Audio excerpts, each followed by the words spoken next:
The attack lasted less than 30 seconds. The gunman could have killed the Korean Mafia boss's wife. Instead, they missed every single shot on purpose. Minutes later, standing in a ballroom full of terrified guests, the Mafia boss looked at the men who had just escaped and made a promise that froze the entire city. "If I lose my wife today, nobody leaves this city alive." He believed he was declaring war on his enemies. He had no idea the people hunting his wife had walked through his own security using a code that only someone he trusted could have given them. The greatest threat wasn't outside his empire, it was already inside it. Before we continue, tell me where you're watching from tonight. I always love seeing how far these stories travel. Raina St. Patrick had heard a lot of promises in her life. This one made her stomach drop. 6 men, Junho said, like it was already settled. Outside every entrance, 2 in the car with you. No. He looked at her the way he looked at people who didn't understand how the world worked. Raina had gotten used to that look. She still didn't like it. "You don't get to say no to this," he said. "I just did." They stood in her half-finished office, boxes of donated medical supplies stacked against one wall, a banner for the gala rolled up on the desk between them. 3 years she had spent building this foundation from nothing, going to donors alone, walking into rough neighborhoods alone, proving to everyone, including herself, that she didn't need anyone's protection to matter. Junho wanted to hand her 6 armed men like a birthday gift. "You know what people will think if I show up tonight surrounded by your soldiers," she said. "They'll think I'm yours. Not a partner, not the woman running this foundation, just Lee Junho's wife, hiding behind his money. You are my wife. I'm also a person, Junho." Something moved behind his eyes, quick and small, gone before she could name it. He turned toward the window instead of answering right away. Outside, the city lights were starting to come on, one building at a time, like the whole place was slowly waking up for the night ahead. "I can't lose you," he said. Quiet, not a threat this time, just true. Raina softened, just a little. She knew where that fear came from, even if he never talked about it directly. She'd found the folder once, hidden in his study, records of a hospital wing funded anonymously, a name on a plaque that matched a photo he kept in his wallet and never mentioned. A sister, gone before Raina ever knew him. He never brought it up, and she never asked, because some doors you let a person open on their own time. "I know you can't," she said, "but you have to let me do this my way. If I let you protect every part of my life, there's nothing left that's actually mine." He didn't like it. She could see that in the set of his jaw, the way his hand pressed flat against the windowsill instead of forming a fist. But after a long moment, he nodded. "Fine," he said. "No extra men. Just Min-jae's usual detail." Raina exhaled, relief loosening her shoulders. She didn't know that 2 floors below them, Seo Min-jae was already making a different decision, cutting her security in half, not adding to it, convinced that a woman with fewer guards would draw out whoever had been asking quiet questions about Junho's wife for the last 3 weeks. He told himself it was strategy. He never told Junho at all. By the time the gala started, the ballroom of the Hyun Grand was full of candlelight and quiet violins, donors in expensive suits pretending they came for the cause and not for a chance to be seen near Junho's world. Raina stood at the podium in dark green, her sister Naomi hovering near the back exit like she always did, watching the room the way people watch weather. "Tonight isn't about me," Raina said into the microphone, her voice steady even though her hands weren't. "It's about the neighborhoods this city forgets. I want to open trauma clinics where the ambulance takes 20 minutes longer to arrive, where kids get hurt and no one comes fast enough. That ends now."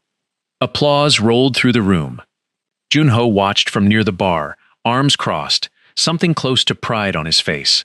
For once, nobody in that room was afraid of him. They were listening to her. Then the first gunshot cracked outside, and pride turned to something else entirely. Screaming. Glass.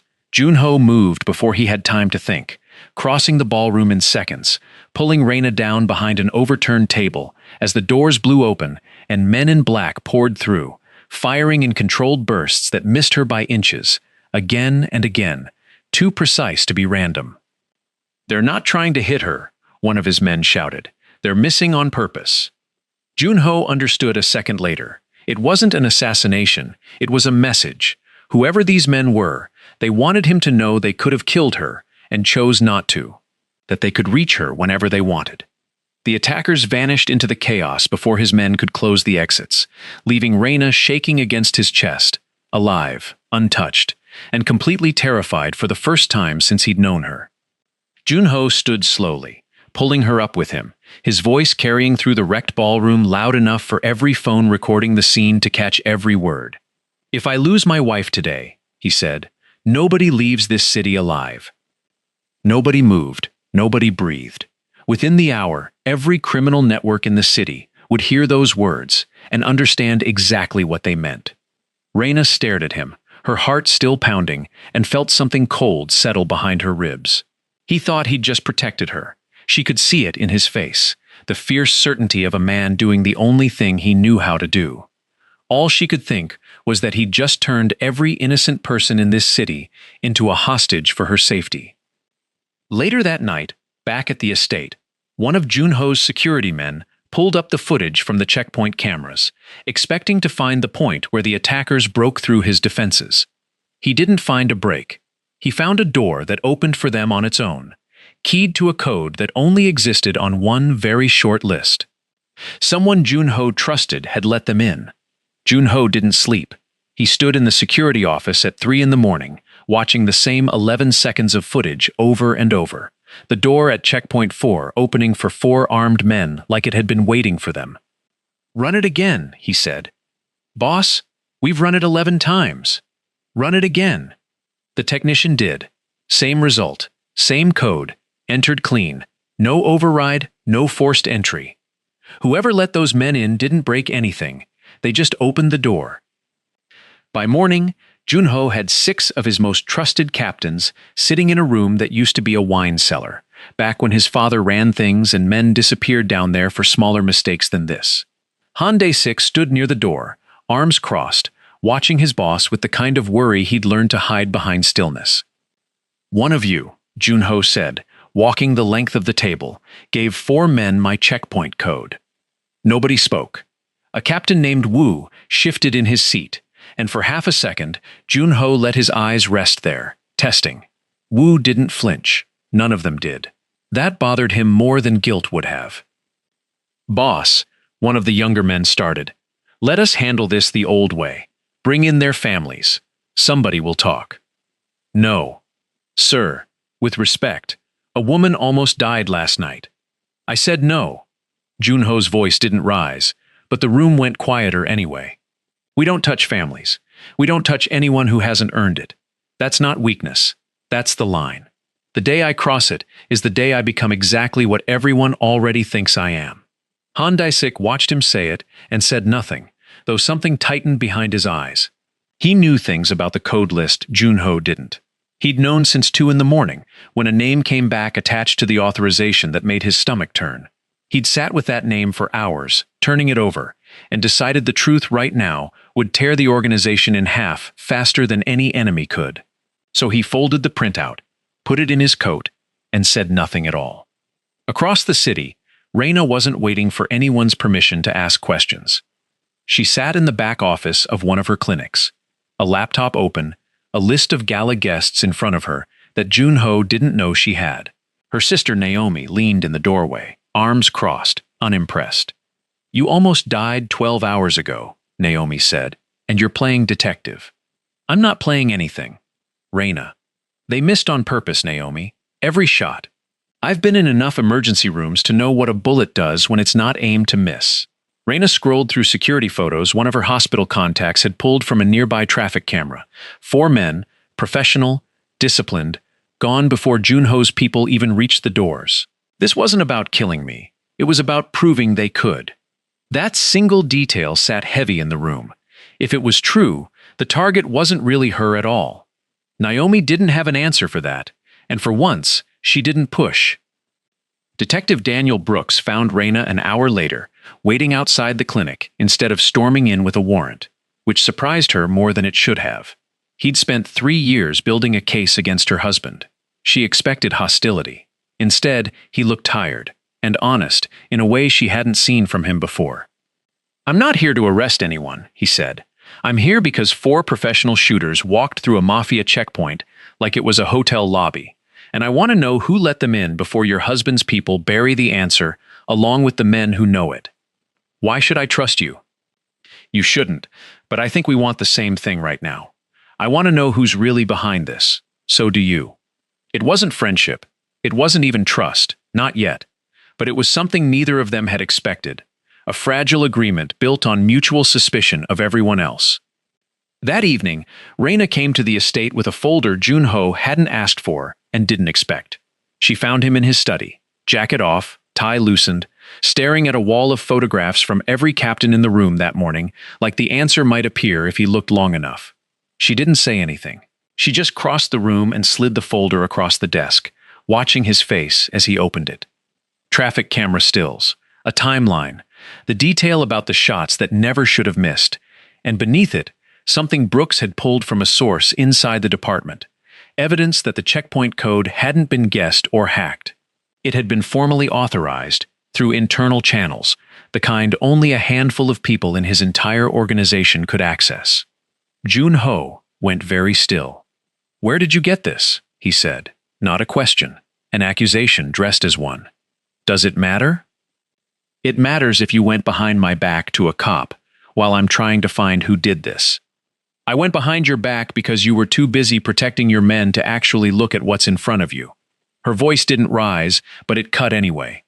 "You wanted to protect me by keeping me out of this. I'm telling you I can't be protected from something that's already inside your own house." He stared at the paper in his hands. Authorization code, 4 digits, tied to an office he'd trusted with his life more than once. Not Wu, not any of the captains he'd spent all morning suspecting.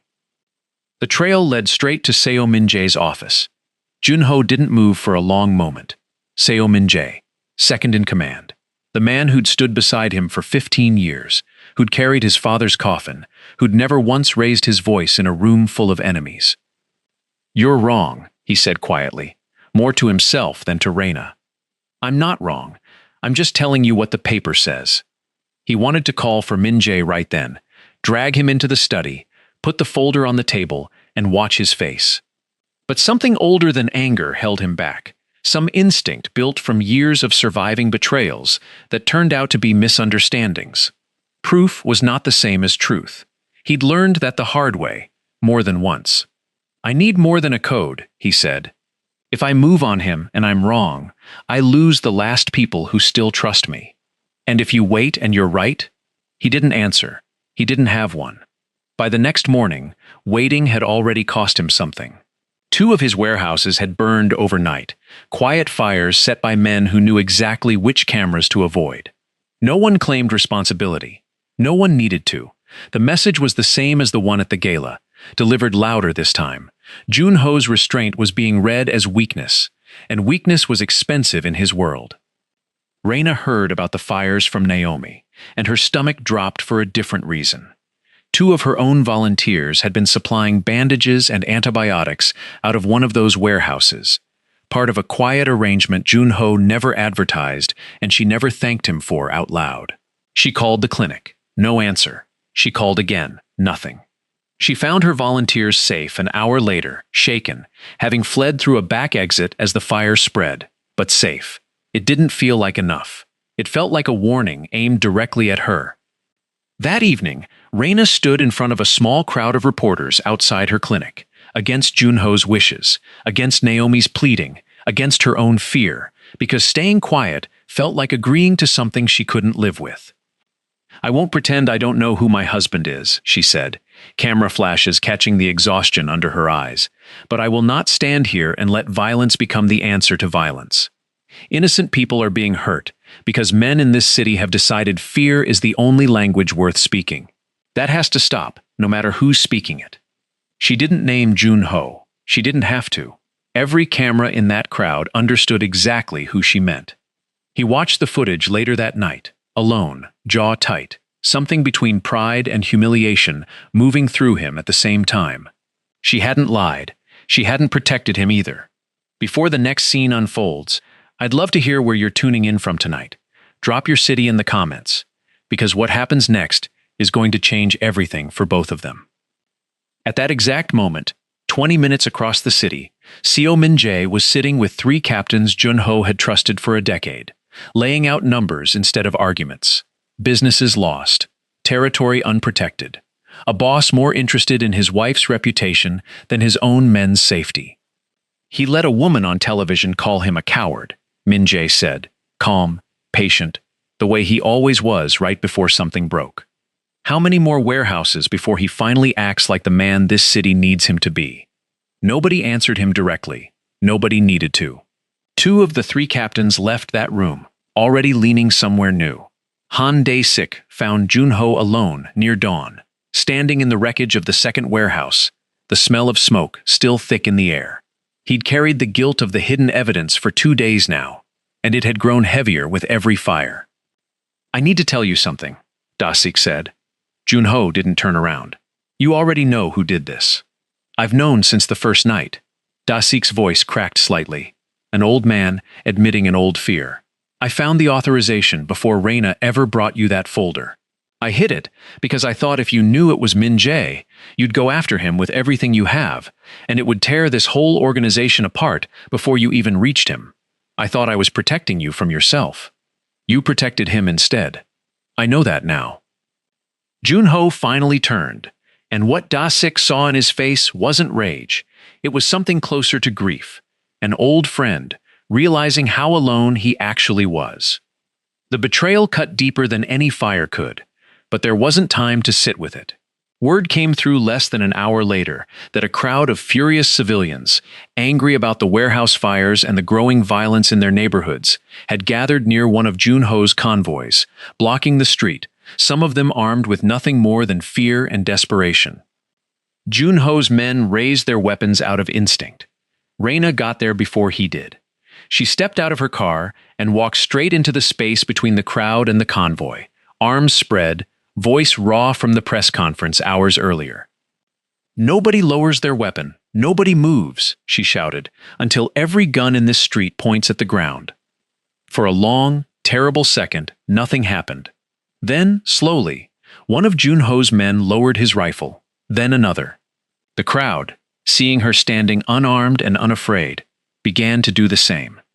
Jun-ho arrived in time to see his wife, holding an entire street together with nothing but her voice, and he understood, watching her, that she had just done something he couldn't have done with all his money and all his fear combined.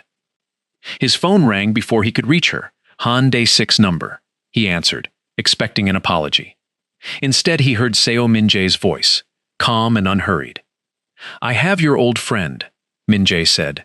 "You have 24 hours to hand over your wife, or the next fire won't be a warehouse." The phone nearly slipped out of Jun-ho's hand. 24 hours. He knew Min-jae well enough to know that wasn't a negotiation. It was a countdown. "Say that again," he said, though he'd heard every word. "You know what I want," Min-jae said. "Bring her to the old shipyard. Come alone, and this ends quietly. Refuse, and Dae-sik dies first. Then I start on the people she loves." The line went dead. Jun-ho stood in the middle of the street. The crowd Reina had just calmed, still watching him, and for the first time in years he didn't know what to do with his hands. Reina saw his face before he said a word. "What happened?" "He has Dae-sik." She didn't ask who. She already knew. "And?" "He wants you." The street noise seemed to fall away around them. Reina had spent the last hour proving she wasn't afraid of armed men pointing guns at strangers. She found, standing in front of her husband, that she was afraid of this in a different way entirely. "Then I'll go," she said. "No. Jun-ho. No." His voice cracked on the second word, something raw underneath the command. "I have spent 3 days telling myself that keeping my hands clean matters more than anything else. Men are dead. Dae-sik is gone. And I still don't know if I was protecting my soul or just protecting my pride." It was the closest he'd come to admitting doubt out loud, and Reina heard it the way you hear a door creak open somewhere in a house you thought was empty. That night, while Jun-ho gathered what remained of his loyal men, Reina made a decision she didn't tell him about. She remembered every word he'd said about protecting his soul, and she thought about every warehouse burned, every innocent person caught in a war that started because of her. If Min-jae only wanted her, then giving herself up would end it. Simple math, the kind that made sense at 2 in the morning when guilt did all the thinking. She left a note on the kitchen counter, short, unfinished at the edges, the pen pressed too hard on the last word. Then she called the one person who might actually help her instead of stopping her. Brooks answered on the second ring, surprised to hear her voice. "It's late. I need a favor. Not the police. Just you." Every instinct in him said this was the moment to walk away, to let Junho's world burn itself down without risking his badge in the wreckage. He thought about the warehouse fire, the way Junho had held his men back from firing into a crowd of civilians who'd have given any other boss in this city an excuse. Mercy, even from a man like that, had to count for something. "Where are you?" he said instead. "Would you tell me where you're watching from tonight? I want to know how far this story has traveled, while everything back home is about to fall apart." Because at that exact moment, Junho discovered the note on the counter, and something in him went cold, in a way fear never managed. He didn't shout. He didn't call his men first. He stood there reading her handwriting, understanding with a kind of sick clarity that she had done the one thing she'd promised him she never would. Trade her independence for his safety, quietly, without asking anyone for help, because some old part of her still believed needing people was a weakness she couldn't afford. He found Brooks's number through Day 6 old files and called it directly, gambling that the detective who delayed a raid to protect innocent families might do the same for a woman neither of them could afford to lose. "She's with me," Brooks said, before Junho could even finish the question. "She's safe, for now, but she wants to trade herself for Day 6, and I don't think either of us can talk her out of it." "Where?" "Not until you tell me what you're actually planning to do when you get here, because if it involves burning this city down, I walk away right now." Junho closed his eyes.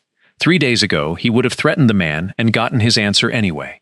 Tonight, he found himself doing something stranger. He told the truth. "I'm going to give Min-jae exactly what he's always wanted from me," he said, "except not the way he expects." He gathered his remaining loyal captains within the hour, and instead of ordering an assault, he did something none of them anticipated. He began signing away pieces of his empire, shell companies, hidden accounts, territory built over 20 years, transferring control to men he trusted enough to keep it from Min-jae's reach permanently. Every asset he gave up was a piece of leverage he'd never get back. "Boss, this is everything," one of his oldest men said, staring at the paperwork like it might catch fire. "It's not everything," Junho said. "It's the parts that were never worth what they cost." Word moved fast.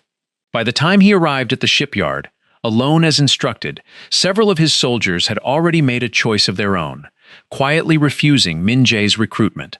Some for the first time openly saying they respected a boss who gave away power to save one woman more than they'd ever respected the fear he used to rule with.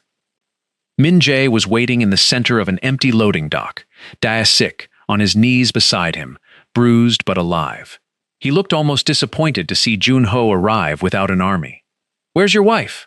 "Not coming." Min-jae's jaw tightened. "Then I have no reason to keep your friend breathing."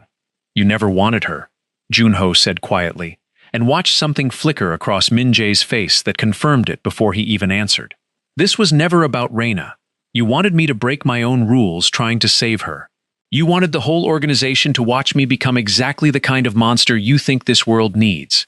For the first time, Min-jae smiled, slow and bitter.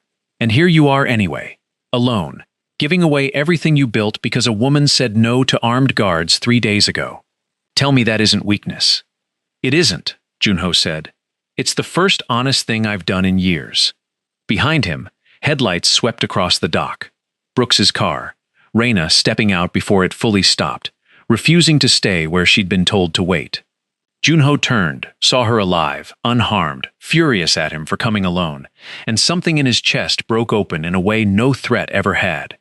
He crossed the distance between them, and, in front of Min-jae, in front of Dae-sik, in front of every soldier watching, he went down on one knee before her, not as a boss giving an order, but as a man finally out of them. "I'm sorry," he said, "for every wall I built thinking it would keep you safe. For every decision I made without asking what you actually wanted. I was so afraid of losing you that I almost lost myself instead." Reyna stood over him, tears she refused to let fall burning behind her eyes, and for one suspended moment the entire dock went silent. Criminals and captains, and a detective who had no business being there, all watching a man once feared by an entire city choose to kneel. Min Jae's radio crackled before anyone could speak again, a voice, tense and fast, cutting through the quiet. "Sir, we have a problem. The trauma hospital. The one Mrs. Lee's been building. Someone's inside. They're saying it's wired." Min Jae's smile returned, colder now, aimed directly at Junho. "I did say mercy was expensive."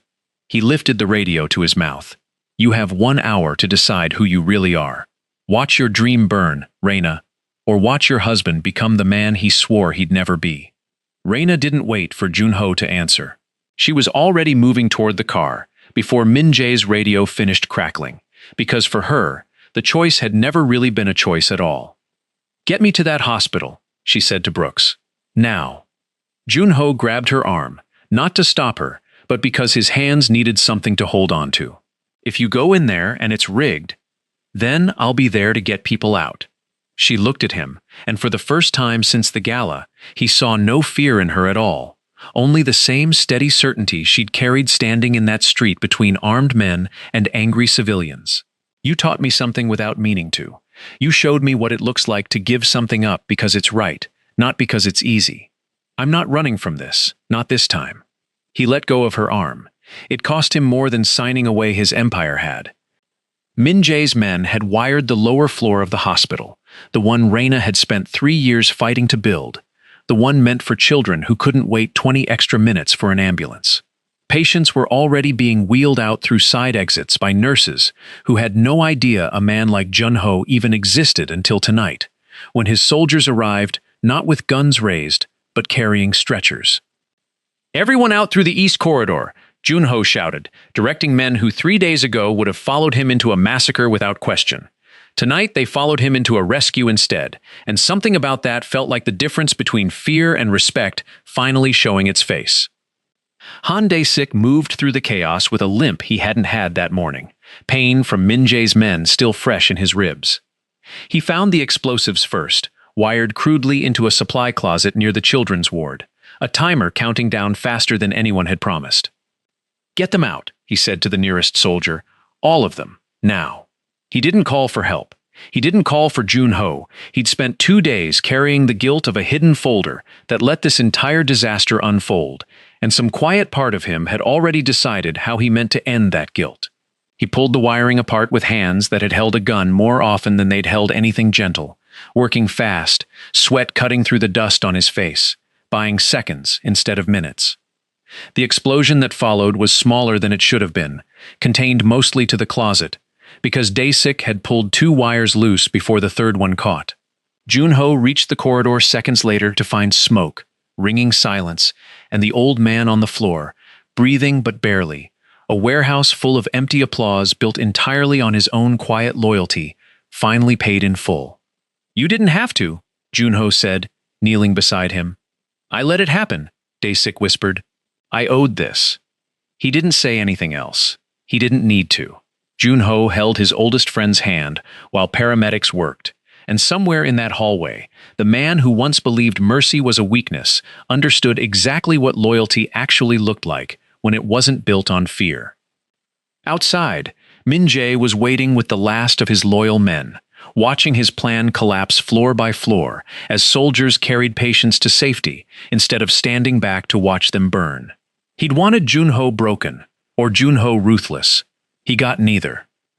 "You could have saved time," Junho said, walking toward him unarmed, Reyna a few steps behind, "and just asked me for what you actually wanted." "I wanted you to be honest," Min Jae said, "about what it takes to survive in this world." "I am being honest. It took me giving away everything I built to finally understand that." Junho stopped a few feet away, close enough that his remaining men could see every word land. "You could have had a seat at that table. Now you'll have a cell instead." Min Jae reached for the gun at his hip, and for one breath, the entire street braced for the ending everyone expected, the one where Junho finally became the man his reputation always promised. He didn't draw a weapon at all. He simply stepped forward, closed the distance before Min-jae could aim, and drove the gun down and away, disarming him with a control that came from restraint, not rage. Min-jae hit the pavement, alive, furious, defeated in the one way he never saw coming. "Take him," Junho said to Brooks, who stood a few feet back, watching a man he'd spent 3 years trying to arrest. "Hand him exactly what he needed, without being asked. Lawfully. Whatever that costs me." It cost him plenty in the weeks that followed.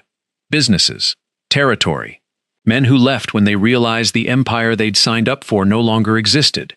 Junho spent those weeks dismantling what remained of his father's world, piece by piece, folding what was left into legitimate companies, hospitals, shelters, the kind of quiet work that never made headlines the way violence did. Inside the damaged hospital lobby, 3 days later, exhausted doctors and civilians who'd survived that night stood watching as Junho crossed the room to where Reina was helping a nurse restock a supply cart. He didn't say anything grand. He just wrapped his arms around her, and she let him, right there in front of everyone who once feared him and now simply watched a man hold his wife like she was the only steady thing left in his world. If stories like this stay with you, the way this one has stayed with me, I hope you'll stick around for the next one. There are more of these unforgettable journeys waiting. The Trauma Foundation opened 6 months later under Reina's name alone, funded partly by what remained of Junho's lawful assets and partly by donors who trusted her more than they'd ever trusted him, exactly the way she'd always wanted it. She stood at the entrance on opening day, sunlight catching the small scar near her collarbone from the gala that started everything, and cut the ribbon herself, while Junho watched from the back of the crowd instead of standing beside her, because she'd asked him to, and because he finally understood that loving her sometimes meant staying out of the light she'd earned. That evening, as the last of the reporters cleared out and the hospital settled into its first quiet night, Junho found a sealed envelope waiting on his desk. No return address, no explanation. Inside was a single page of financial records, wire transfers routed through 3 countries, all of them leading back to the funding that had armed Seo Min-jae from the very beginning. None of it originated inside the city.